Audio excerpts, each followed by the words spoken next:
Okay, while I was down at Goodwood Revival at the weekend, I measured up the wiper blade on the HK Engineering Gullwing race car. So it's got 10-inch wiper blades. So all I've done is straighten out the hook style on the Beetle arms. I've got these different style wiper fittings, so I just need to TIG weld a little pin in to retain them. But this 10-inch, I don't know if that will show, but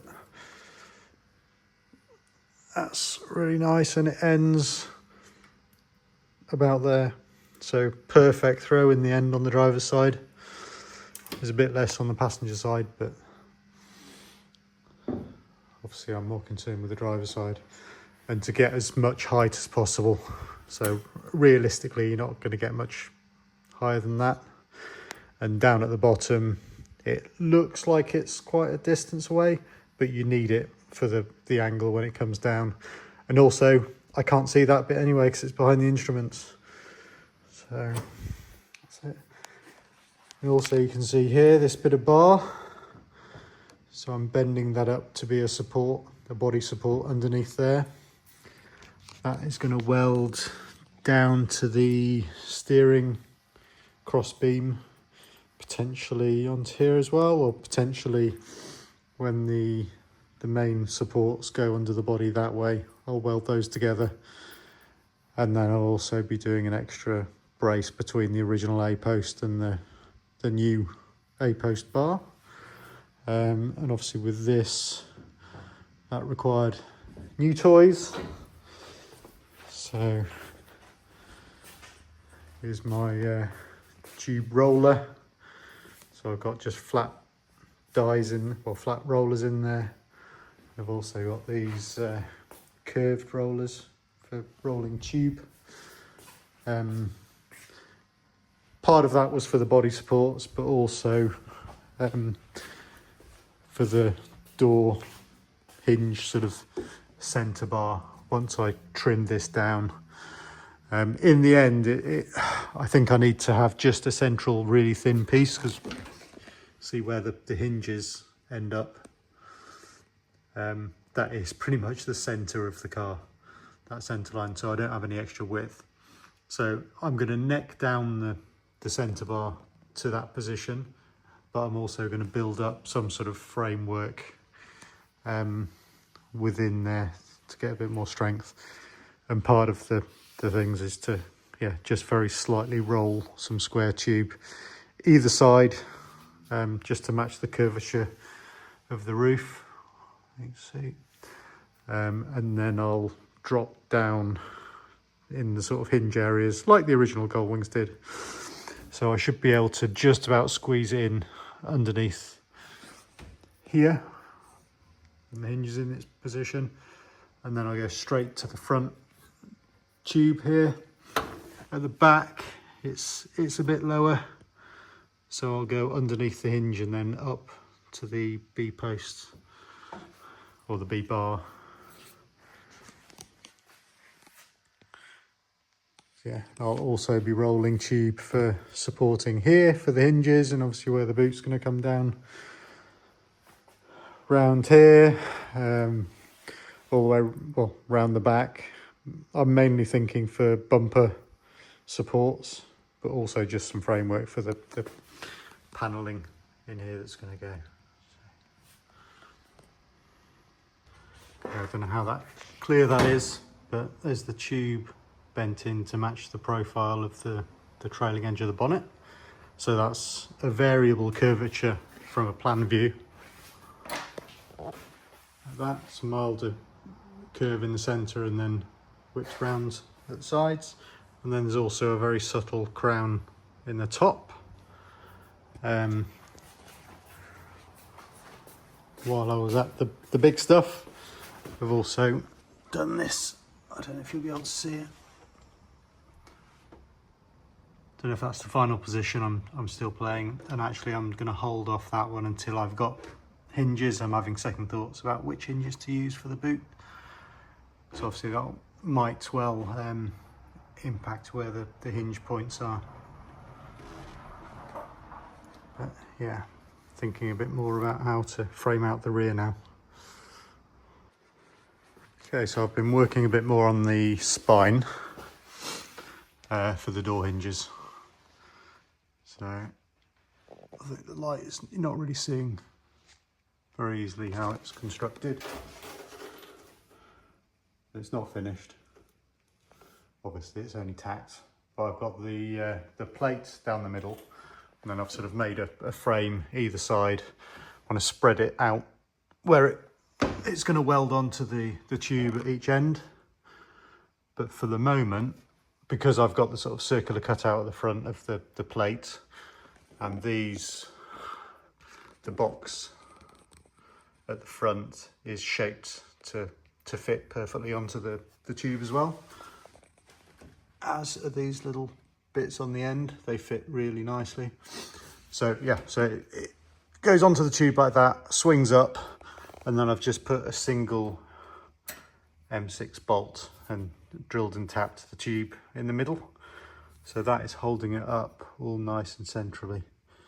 What I wanted to do was just to double check that I could get hinges in. That's nice and easy. As you can't see very well, but yeah, they go in. And at some point later on, I'll cut this so it thins down like the originals. I'll probably have a slightly bigger flat area there than originals, but hey ho. And measuring that bit over there, the interior trim panel, that drops down a bit lower than that level anyway, so that'll all be covered. And I'll have to do something for the rear vents in there with the drain, and obviously I'll weld in that panel for the antenna behind the tube. It's going to get pretty busy. Obviously I have to work out a way of snaking around some wiring into the door. I'm thinking I'll probably have the B-pillar camera in the door glass in the top corner. I don't like how S-Club have done it and sort of got it here. They've made a little bulge in the roof to get the right angle. I'd rather have it hidden behind the glass. I'm probably not going to be opening the glass anyway. Best case, I'll just have the vent wings. Or even actually, I could have it behind the glass and not attached to the glass. So if the glass is removed, then that's fine. So yeah, I'll take this out so you can have a look at it better. But the next steps are to figure out, obviously I want to have some sort of surface area to bond the top of the roof down onto it, and also some fixings through the side. But with the tube roller, that middle bit has got a nice curve to it. The bottom of these are on the same plane and flat. So let me undo that. Okay, so that's the assembly out. So you can see, obviously I have to neck it in for the hinge clearance to be able to physically bolt them in. This is only just tacked together everywhere at the moment. So obviously well, with this being a spine, I'll make some ribs. So from this section, you can see obviously it's only supported at the bottom at the moment, like that. I'll build some ribs, maybe even a flat surface across the top, across the centre section, so that the body can be glued on. But like I've been saying, I think I still would like to maintain the body as a removable piece. And you can see the curve on those front pieces just works really nicely. With the hinges obviously going to the middle essentially of the car, that's going to be a bolt and a nut, and they'll bolt together, which might be a bit fiddly setting it up, but obviously I've got to weld up those original holes and add the third one on each side. But it looks a bit of a carbuncle at the moment, but I think given the space constraints, I think it will work out. reasonably strong, and obviously custom for the Model X door hinges. I've ordered a second set, so okay, I'm kind of running out of time this weekend, but I've tagged all the box section together, cut out the central section, and then just tacked that top surface in. I'll brace it across here and double check the overall width and make sure it's nice and square. Drilled the extra holes in for the hinges. I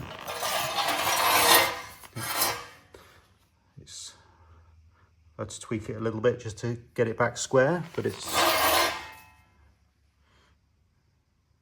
is now. So I'll chuck it in and show you and call it a day for the, well, call it a week. There it is, bolted in place. So you've got the nice cutout in the centre bit. You can see up there the top plate will make a nice bonding area onto the body, and all the rest is nice and structural. I will probably actually add some little braces across there for the front front hinge support. I mean, it is welded nice and close there on the double end, and obviously the top, when that's braced down, that'll stiffen up the sort of the central ends. Yeah, should do the job quite nicely.